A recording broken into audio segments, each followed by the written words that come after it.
I mean, they're kind of weird. I don't know. It's below freezing, but barely. When I went up that way, got a good chunk of the entry of the driveway cleared out so that I could then start moving across here to get all this area in front of the solar panels. And on my second pass of pushing snow over to that pile there, my freaking handle on my tractor just went limp, and I can't move the bucket. It doesn't go up, down, doesn't tilt, doesn't do anything. The handle just flops around like it's disconnected.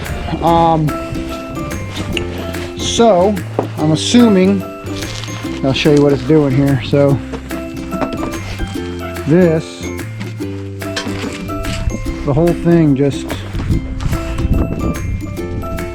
flops. So I pop this out, and I'm assuming, I don't know if that's going to be really picked up in there, but something down lower in here, it's probably got some kind of a shear pin, you know, something to that effect. And you know, maybe I just pushed it a little harder than I should have. Broke the shear pin or something. I'm hoping that's what it is, because shear pins are meant to break. That's why they're called shear pins.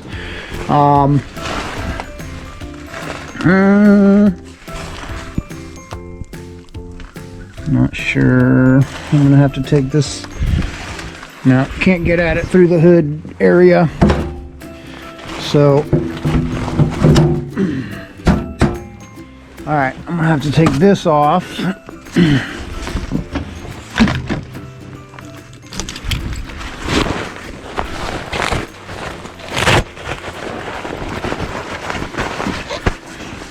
In order to gain access to the underside of that.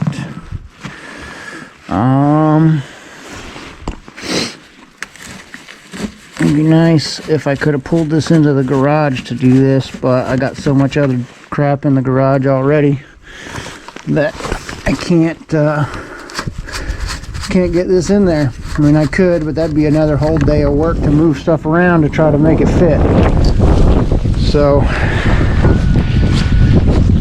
alright, yeah, we're gonna work out here and just see what I can do. Hopefully I can find a shear pin or something. Hopefully I have something that I can use to replace that shear pin.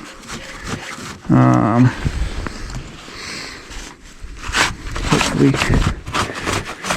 that'll do the trick, and then I can get back out and finish clearing the snow, because that would kind of suck.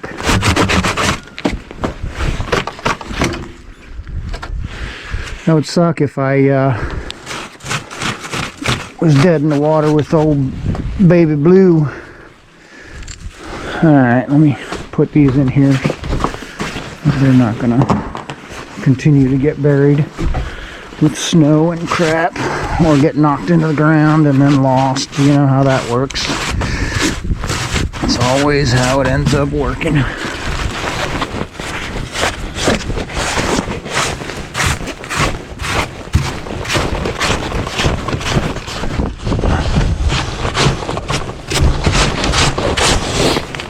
Okay, let's see if I can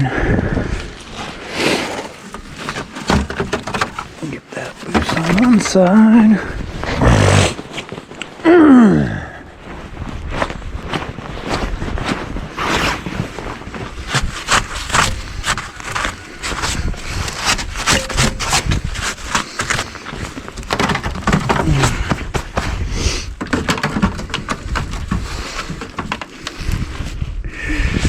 Alrighty, and of course I gotta squeeze my hand in there to get that little switch off, and I can't do it with gloves, so here we go.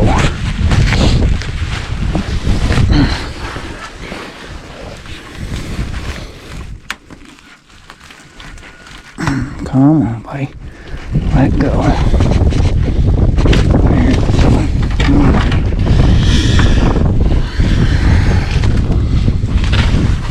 Okay. Well, let's see with that. Scoot over this way.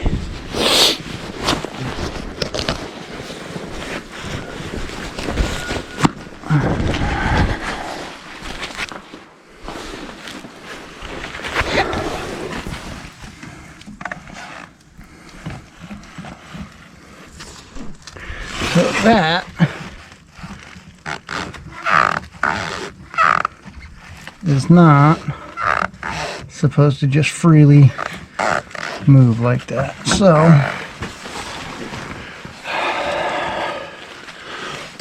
let's see what else I gotta do to get in there. So it looks like there's a screw here, screw there, and I'll pull that side cover off.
Stay.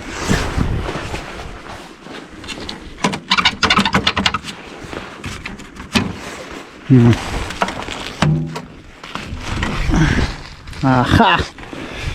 Knew it.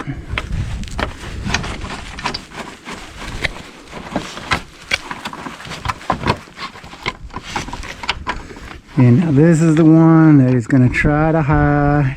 It's going to want to fall down that hole.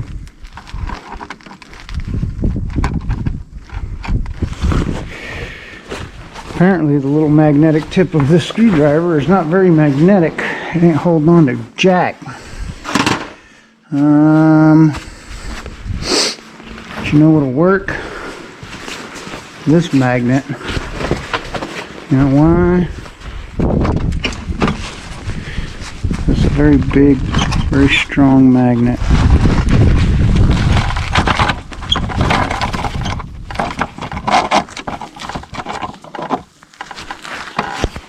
Maybe not. Maybe it's too big to get in there and grab it. Son of a gun. Bastard. Well, that didn't work. Alright, so that screw is down in the hole somewhere. Of course, this thing is going to be a pain in the butt. Okay, so I cleaned off the red grease, and I'm going to see what I can do about clamping down on that little nipple and pulling it out.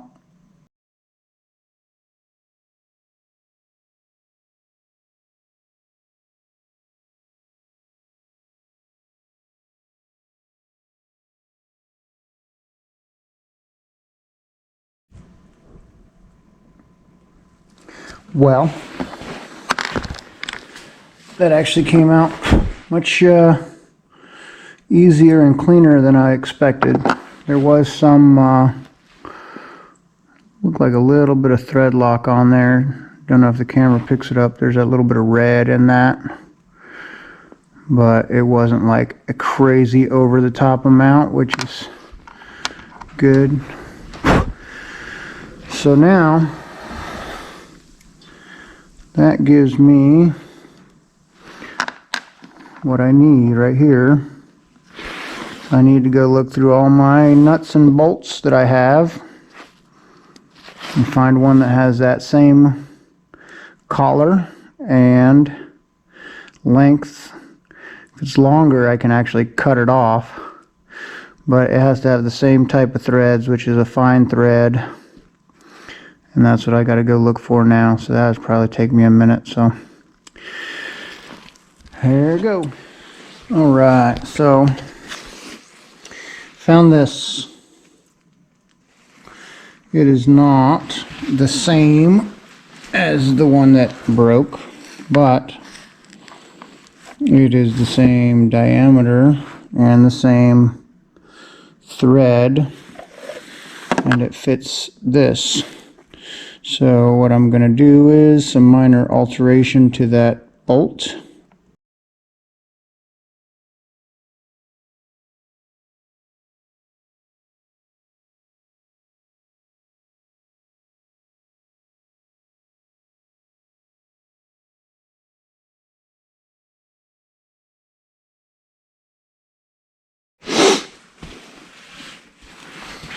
Okay, so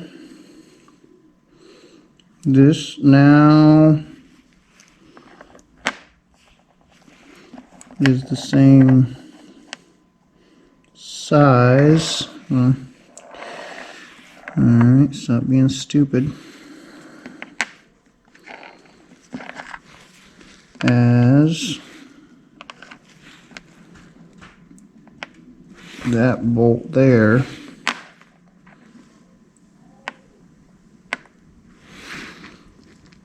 And the diameter of the head is the same as that, so it should fit. So now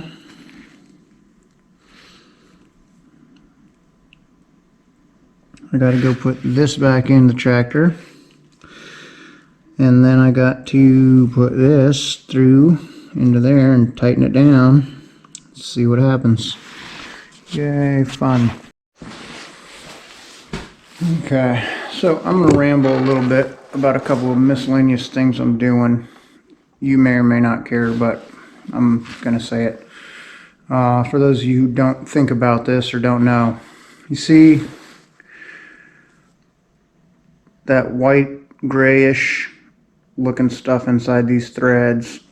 That's a thread lock anti-seize type of a compound that is put on there to keep stuff from coming loose when you don't want it to come loose. Problem is, you got to clean that off before you reassemble, and you got to put fresh. So any of you guys out there, guys or girls, I guess, whatever you want to say, folks, any of y'all out there who are working on any kind of machine or putting things together, taking things apart, you should know this, but I'm going to tell you anyway. Clean your hardware that's getting reinstalled. Get all of that old Loctite, all that old thread sealer, grease, any dirt or grime in the threads, any of that needs to come out before you reassemble it. And that gives you a nice clean surface for the new stuff to work with.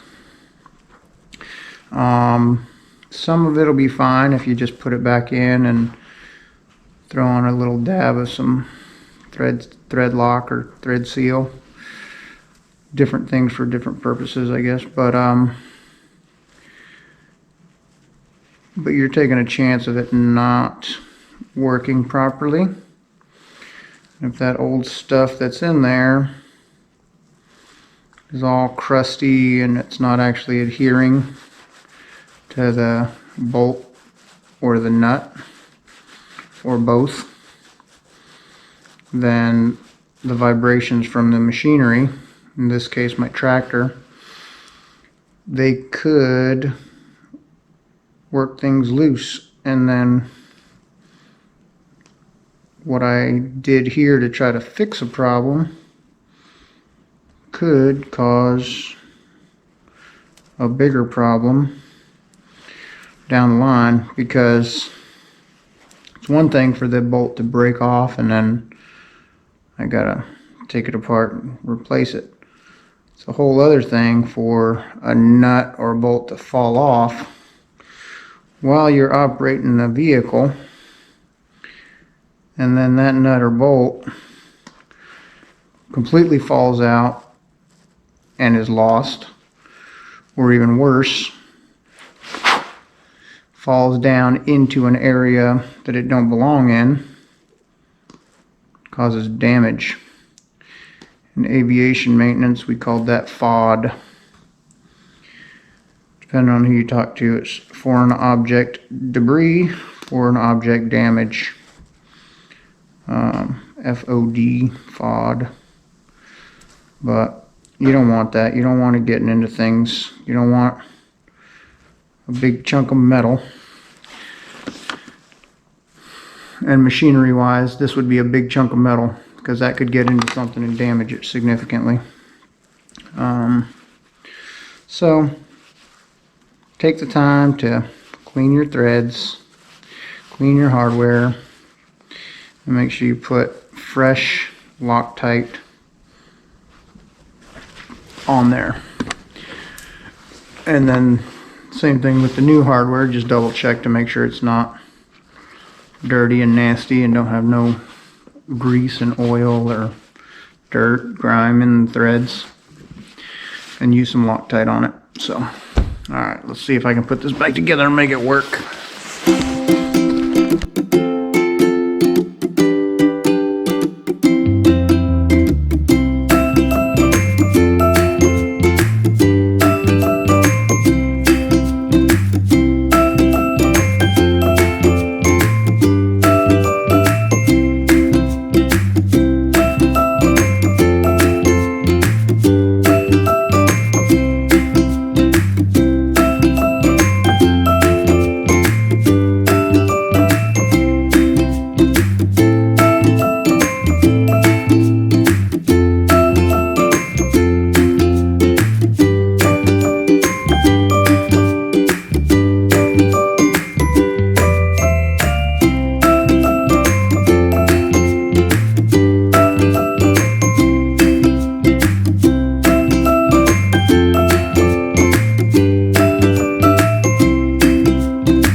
Okay, well, that seems to be working. My fingers are pretty much frozen solid, so I'm going to go inside and warm up a little bit. And then I'll get back out there to the snow moving, and hopefully the tractor will continue to do what it needs to do. All right.